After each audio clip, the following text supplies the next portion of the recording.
Oatmeal pan cookies are gonna be for breakfast. Really simple recipe. I know you guys have seen me make it a ton of times, and I do have a recipe for the oatmeal cookies. This is almost identical, it's just a little bit more almond milk and bananas to make the batter a little bit thinner. Then I have a beautiful lilykoi passion fruit from our yard, and I made kind of like a blueberry compote. Just blueberries, a little bit of turmeric, ginger, and then I blended it up with green tea this time. If you add a banana and some almond milk, it makes it a little creamier because this is a tad watery, but I don't mind. And this will be my very yummy, very nutritious breakfast. Cell food. All right, you guys. Here we are again. Usually I take great pleasure in saying I told you so, but this is not one of those cases.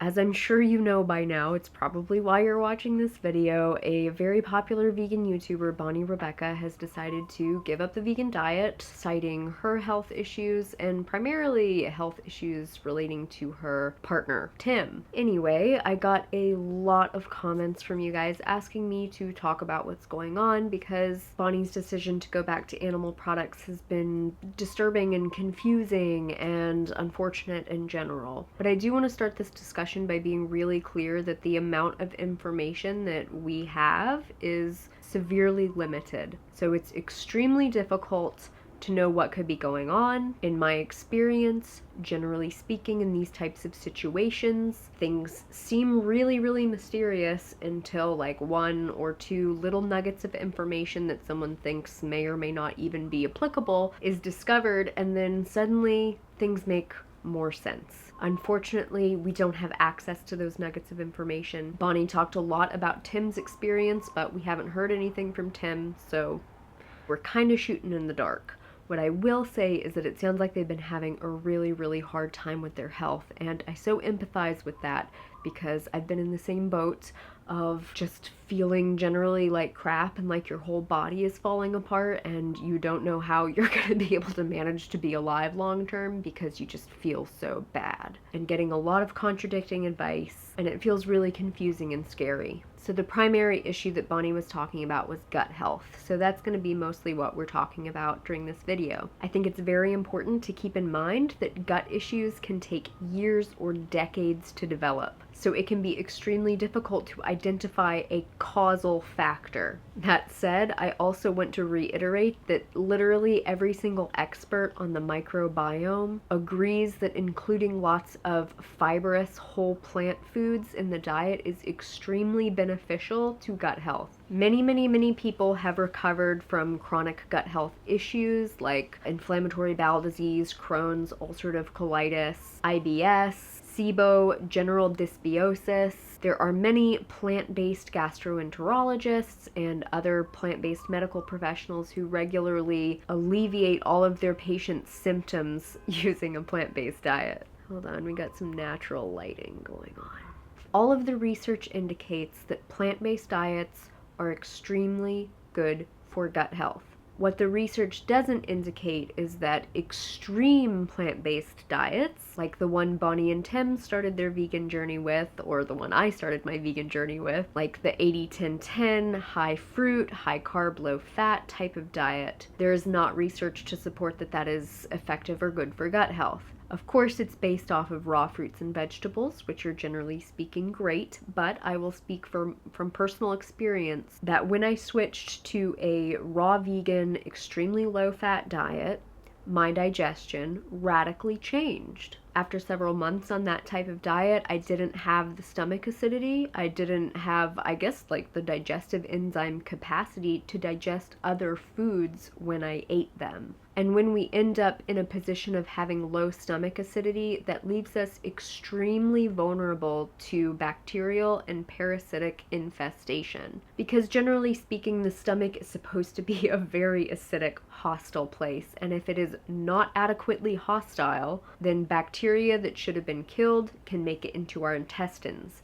Parasites that should have been killed can make it into our intestines. Now, obviously, I have very incomplete information, but from my creepy online stalking reconnaissance, I was able to determine that around the time that Bonny and Tim were transitioning their diet, they also went to Thailand. And this was also around the time when Bonny indicates that Tim started having digestive issues and skin issues. So not hating on Thailand too much, but it's a third world country and parasitic and bacterial infections are not uncommon. So if you have someone who's coming from a westernized country who's used to certain sanitation standards, and then you end up in a place like Thailand, if you're eating a lot of uncooked fruits and vegetables, and if your stomach acidity is a little bit lower than it perhaps should be, you would be at a pretty decent risk of becoming infected with the bacterial or parasitic infection. Of course, I can't say that that's exactly what happened because I'm not even sure that they know what happened, but it's certainly something to consider. Bonny also indicates that her partner Tim went on several really long rounds of antibiotics, and that while he was on the antibiotics, his symptoms cleared up, which would indicate that his symptoms were being caused by some sort of pathogenic bacterial infection, but that as soon as the antibiotics ended, all the symptoms would just come back. She said that one doctor indicated that her partner might have SIBO, or SIBO, small intestine bacterial overgrowth. So your small intestine isn't supposed to have that much bacteria in it. It's just really specific species. However, if other species get into the small intestine, either via the mouth or by kind of backwashing from your bowel, you can end up with some pretty serious problems because those bacteria can ferment things in places where fermentation is not supposed to happen. These types of symptoms can be attributed to any number of digestive issues, like could be intestinal overgrowth, could be IBS, could be pancreatic insufficiency. And it sounds like both Bonny and Tim kind of received several different conflicting diagnoses from different naturopaths and tried a bunch of different treatment protocols. And I can't help but wonder, did anyone go see a gastroenterologist for like an actual diagnosis? Though I suppose regardless, with many of these gastrointestinal issues like SIBO or IBS or IBD,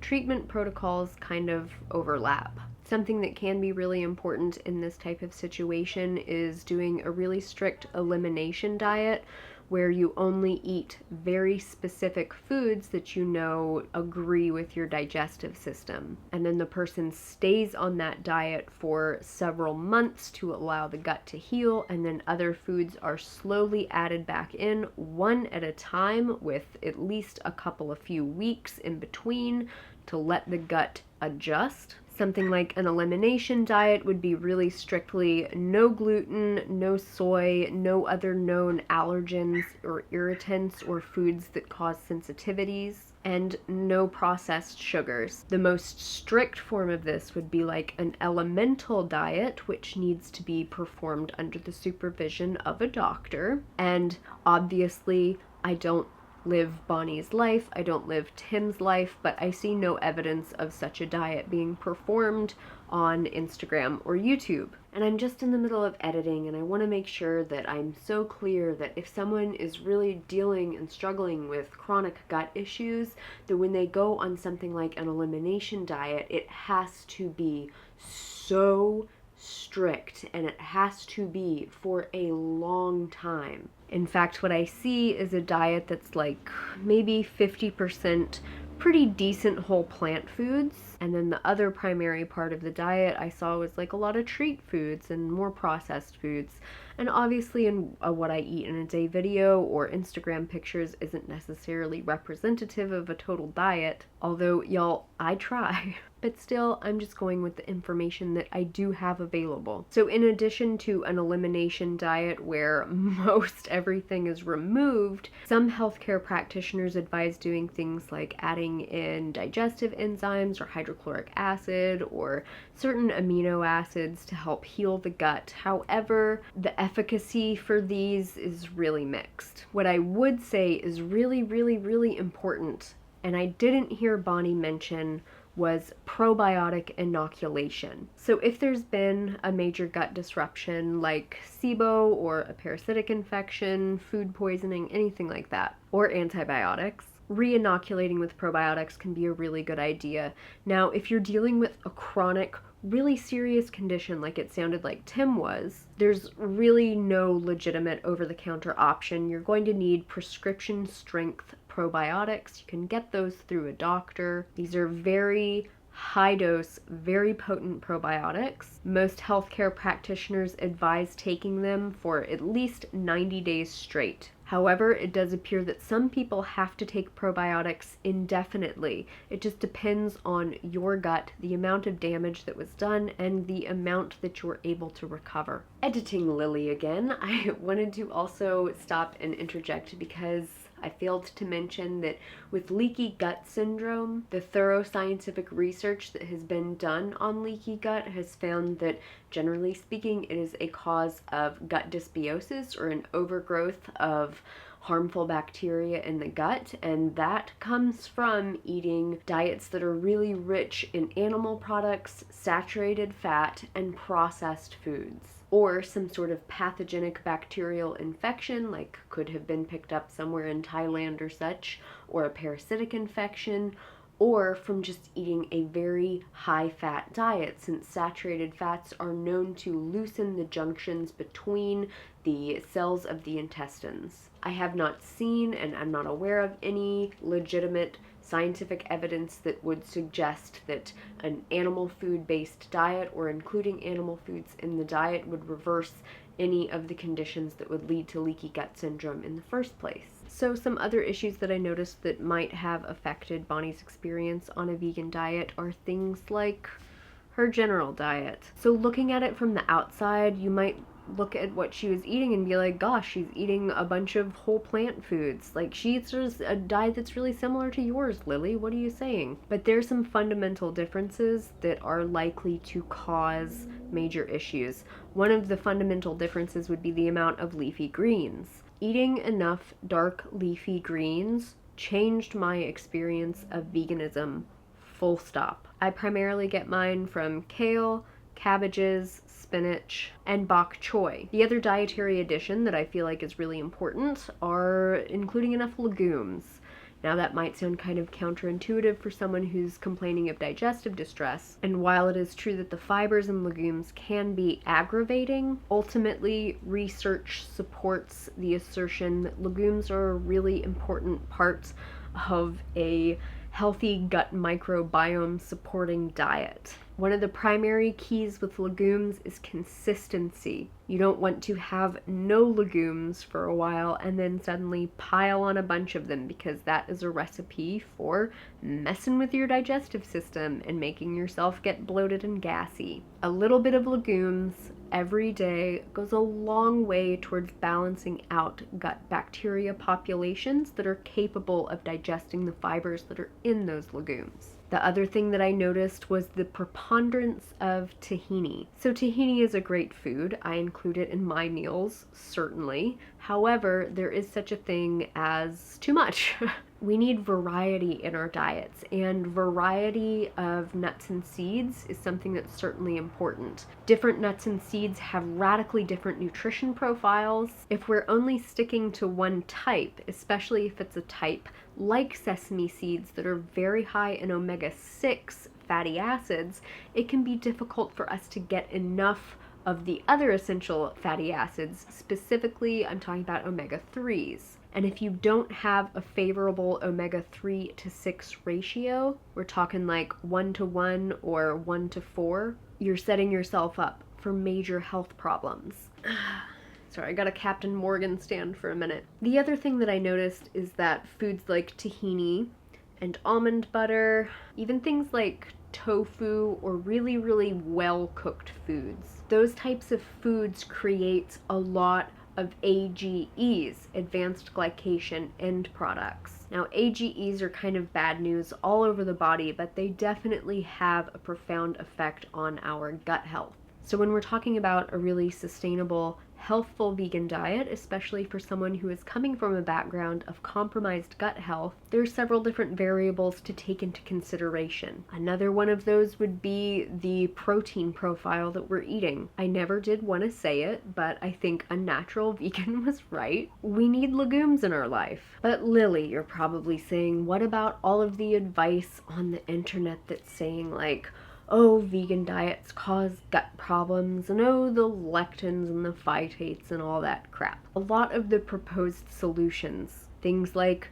drinking bone broth every day, or taking amino acid supplements, or eating animal product-based diets, including diets like the FODMAP diet, those are not well supported by research. I was looking at some research that Dr. Pam Popper reviewed in one of her videos, and it was a good-sized study on the FODMAP diet, and they concluded that the diet was probably not all that effective, and most of the people who experienced improvement experienced it because of a gigantic placebo effect. And so anecdotally, when people adopt dietary patterns that are scientifically in opposition to what we know supports gut health, and they report feeling better, scientifically speaking, there is solid evidence that that is heavily affected by placebo. Now, along the same lines, there's one other factor that is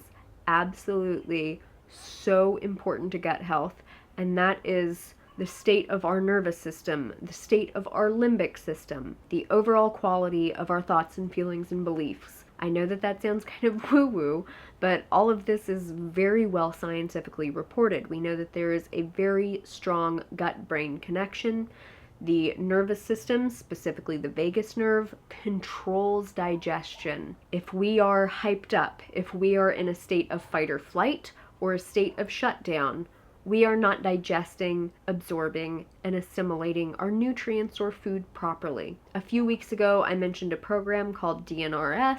That program is well documented in its capacity to reverse food sensitivities, not through anything nutritional, but simply by modifying the way our brain, specifically our limbic system, is interfacing with and perceiving our environment, including the foods that we eat. It is absolutely, positively possible for your limbic system, either consciously or subconsciously, probably subconsciously, to associate foods that we eat with danger. And whether or not that food is dangerous, our bodies will perceive it as dangerous and reject it. Also, I'll just throw this in there because we're talking about digestive health and whatever, but pelvic floor issues are huge. People with healthy, functional pelvic floor muscles are definitely the minority, and the stress that we carry in our pelvic floor muscles definitely affects digestion and elimination as well. So when we're looking at the situation of what happened with Bonny and Tim,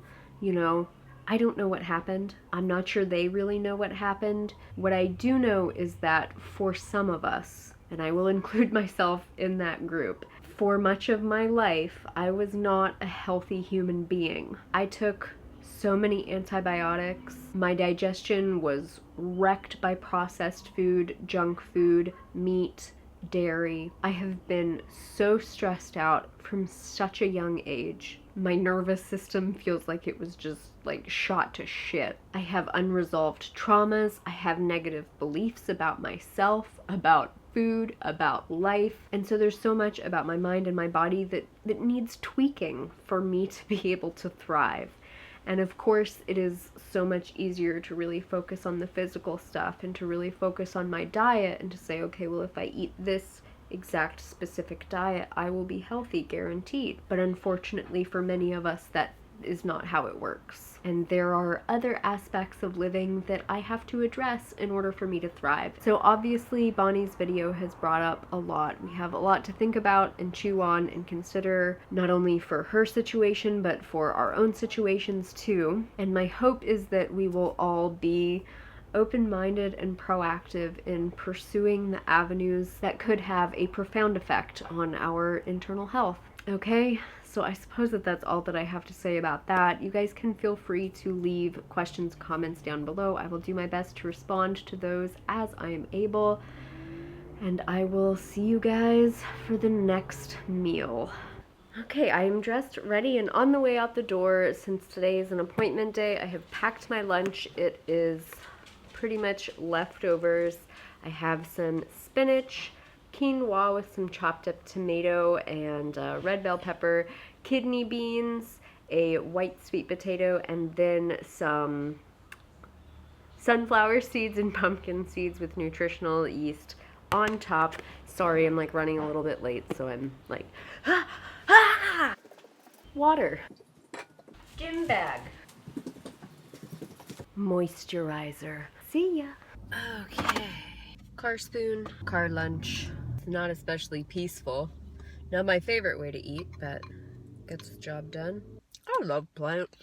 I have one more appointment to go, and then since, like, that's literally my gym, I am going to stop by the gym.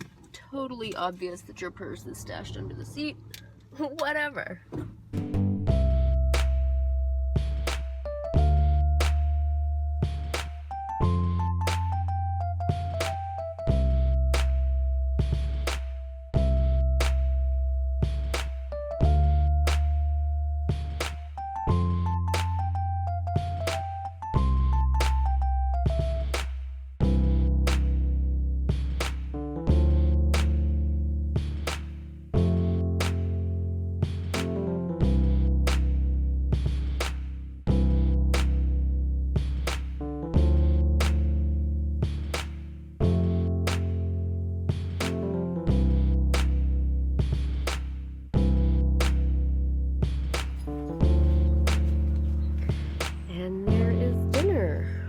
A big salad of dark leafy greens topped off with purple sweet potato and some of my chili. And this will be everything that I ate today on a really nutrient-dense, sustainable vegan diet. And as always, thank you so much for watching. Make better choices for yourself. No one will do it for you. And take really, really good care. I will see you all very soon. Bye!